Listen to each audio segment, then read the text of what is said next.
You just made me take a huge breath before that. They didn't know that we have 3,000 people in there, and they told me that. They wanted to slaughter everybody. Do you know how many bodies I saw? Do you know how much violence was taken on me? This is a small clip from something that happened at a recent debate at UCLA. It was a debate that involved and included pro-Hamas activist Aidan Doyle. And during the debate at one point, they went a little off script and the moderator invited someone to come up from the audience to speak for a few minutes. Now, this woman who came up from the audience is just a phenomenal, amazing, incredible person. She was a hostage in Gaza taken from the Nova Music Festival on the 7th of October. She was released. And she talks a little about her experience. One of the things I want to address, we'll see that she talks about, one of the points she makes that is just so important and so completely brushed under the rug and ignored. But the thing that I want to really take away from this, and honestly, it's something that I'm working on internalizing myself because it's something that I could be working on, especially when it comes to this topic, is the way she approaches it, which is just, her strength is unbelievable. So let's have a watch.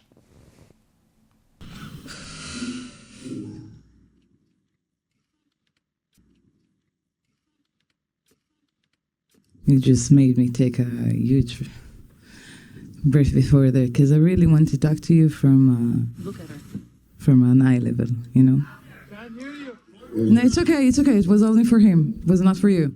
I guess I just would ask you the simple question of what do you want the world to know? What do you want Mr. Doyle to know about what happened to you and what maybe things that people are not aware of? So first of all, I want to ask you, please do not clap your hands and do not react to anything I'll say now. I really ask that. I don't know, the vast majority here seems to be us against one agenda, and I want it to be very, very clear between us, because I really, really want to talk to you in an eye level, and I want to tell you a story if you want to hear it. Look at her. When I was taken to Gaza, I was kidnapped. I was caught 3 times. On the last time, I was caught by 13 Hamas terrorists. 13. You doesn't have to. Don't force him. I just want him to hear it. He's a person. He's entitled to have his own agenda and opinions. We do not have to have the same opinions. I just want you to know the facts that you talked about, really. Right before the debate started, I wanted to ask you where you're from. Are you from here, from the US? Okay, I visited the US. I have the facts because I've been here. Have you visited Israel before? No. Have you visited Gaza before? Probably not.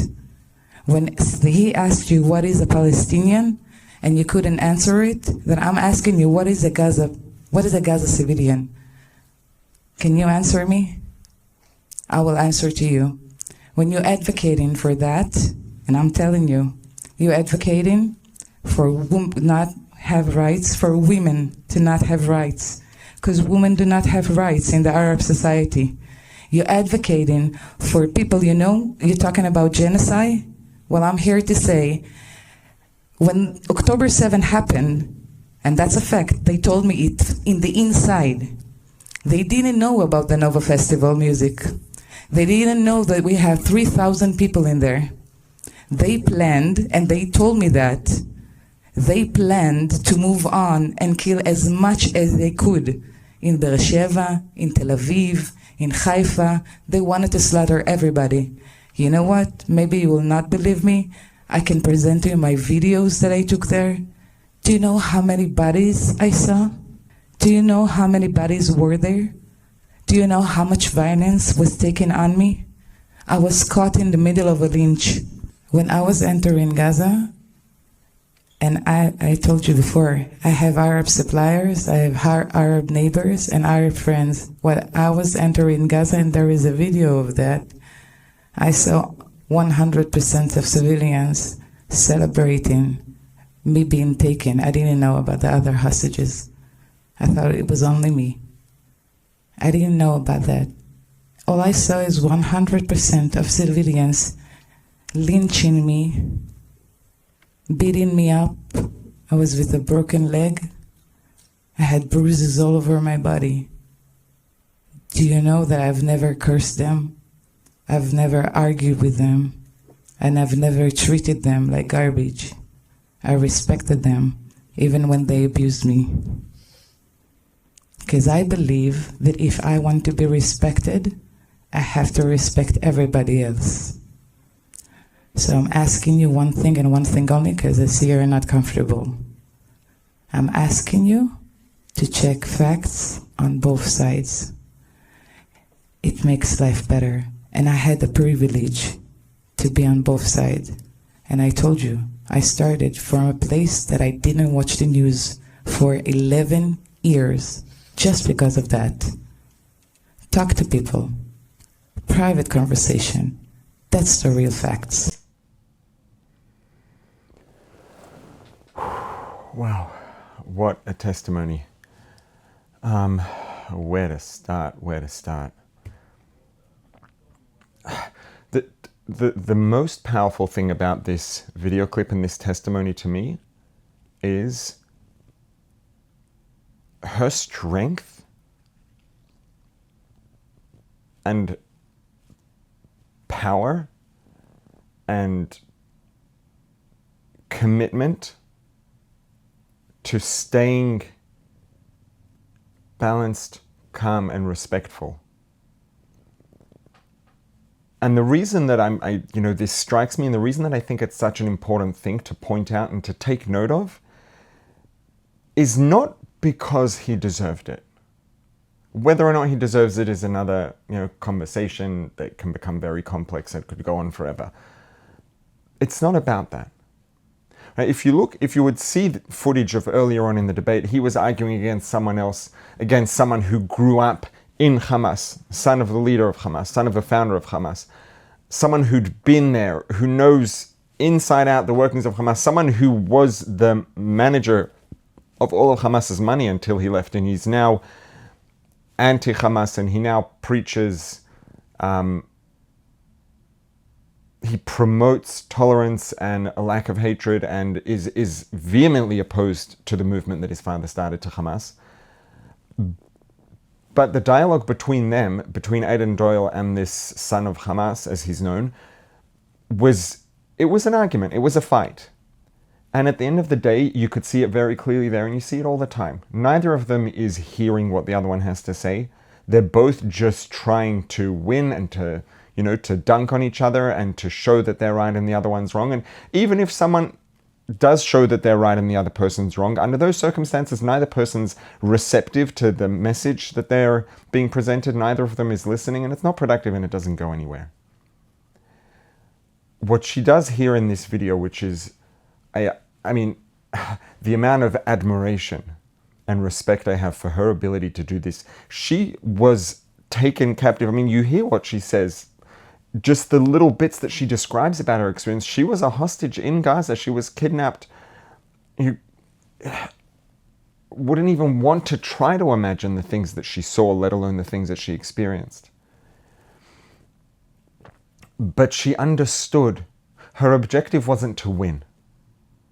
Her objective wasn't to win the fight or to win the argument, to be victorious. Her objective was to make a change. Her objective was to open his mind. And in order to do that, she understood that he cannot feel attacked. If he feels attacked, he's going to be defensive, he's going to have his back up, and it's just going to be a fight.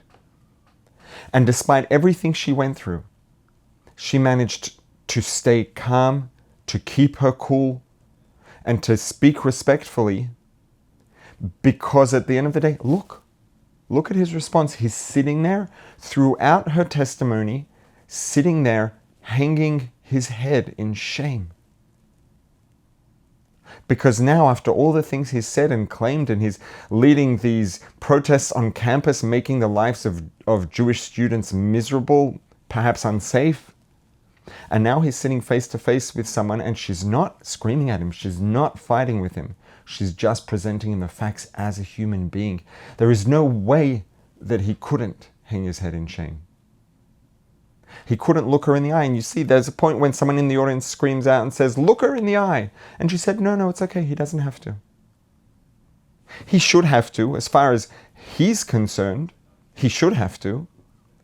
But she understood that the less he feels threatened by her, the more he's able to be receptive, the greater the constructive impact she's going to have.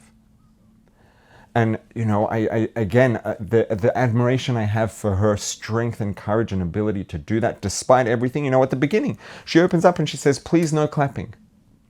Right? Because what happens? People, slam dunk on their opponent in the debate and everyone claps and then it becomes a viral clip. She wasn't looking for that. She wasn't looking for a slam dunk. She didn't want claps. She didn't want applauses, because claps and applause are going to emphasize the fact that she's right and he's wrong and are going to make him feel less comfortable, less safe and less open to actually listening and hearing. And she demanded that there be no clapping. She said that it's okay if he doesn't look her in the eye, because all of those things allowed him to hear what she was saying. And you see what impact it had. He sits there, literally his head physically hanging down in shame. He didn't have the strength to hold his head up, because he heard what she was saying and she was presenting it to him human to human, not as a fight. And it's so hard. I know it's something that I have to work on, especially when it comes to this topic, because we all feel so strongly about it, and rightly so.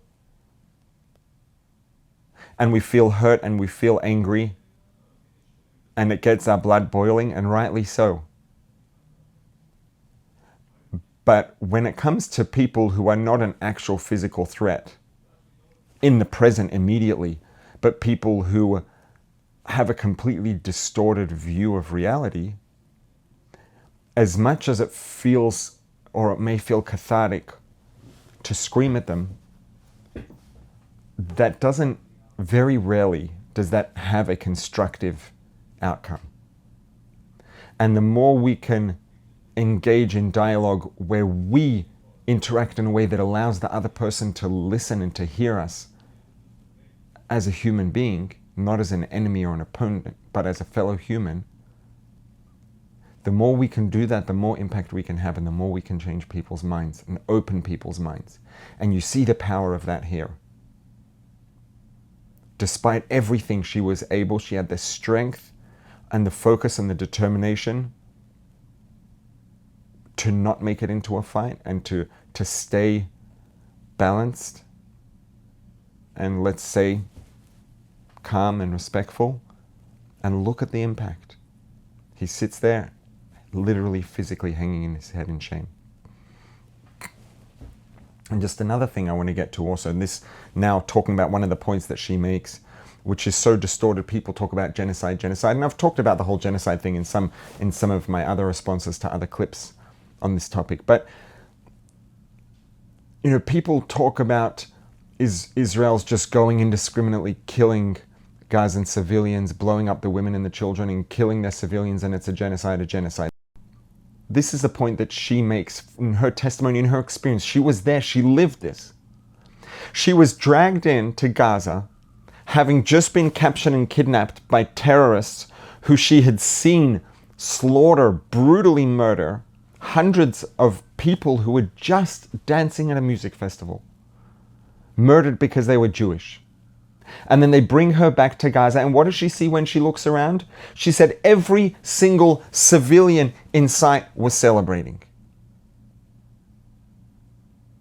If you want to talk about genocide, or about the fact that in war you have to distinguish between military people and non-military people, combatants and non-combatants,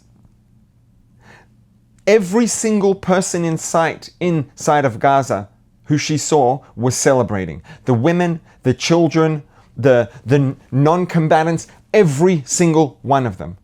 Which means that every single one of them is at least potentially a combatant. Every single one of them celebrated the fact that this woman was kidnapped and dragged into Gaza as a hostage just because she's Jewish.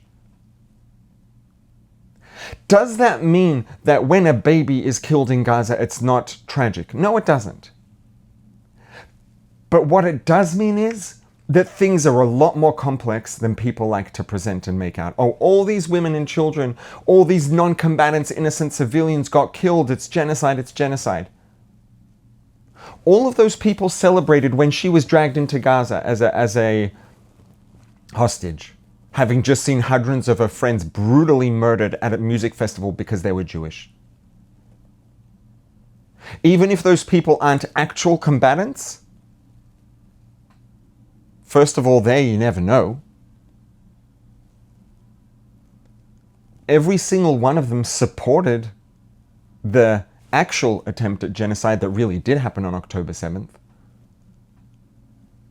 And so when people go on and on and on about killing women and children in Gaza, when a non-combatant dies, it's a tragedy. You know what? Honestly, at some level, in some way, when a combatant dies, it's also a tragedy.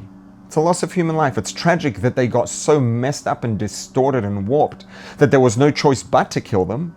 And killing them may have been a moral good and a necessity. It doesn't mean it's not a tragedy. It's still a human life. But certainly, children, babies, non-combatants. But it's not so simple. Because every person who was old enough to celebrate, every single one celebrated. And they're all participating together in this culture, and whoever didn't actually participate in October 7th supported it and celebrated it. And perhaps all of them are potential participants and combatants that could join in at any time. That's not to say that there aren't any people in Gaza who don't support it. And, there's actually some crazy footage come out recently. I'm going to respond to some of it shortly. But for all the people who were getting all worked up and upset about Israel just killing all these poor innocent civilians, if you actually care and you're serious about this, like she says, look at the facts. Every single person in sight celebrated the fact that she was taken hostage. Every single person in sight celebrated. Every single person in sight supported an attempted genocide against Jewish people in Israel. And yes, that makes things very messy and complicated.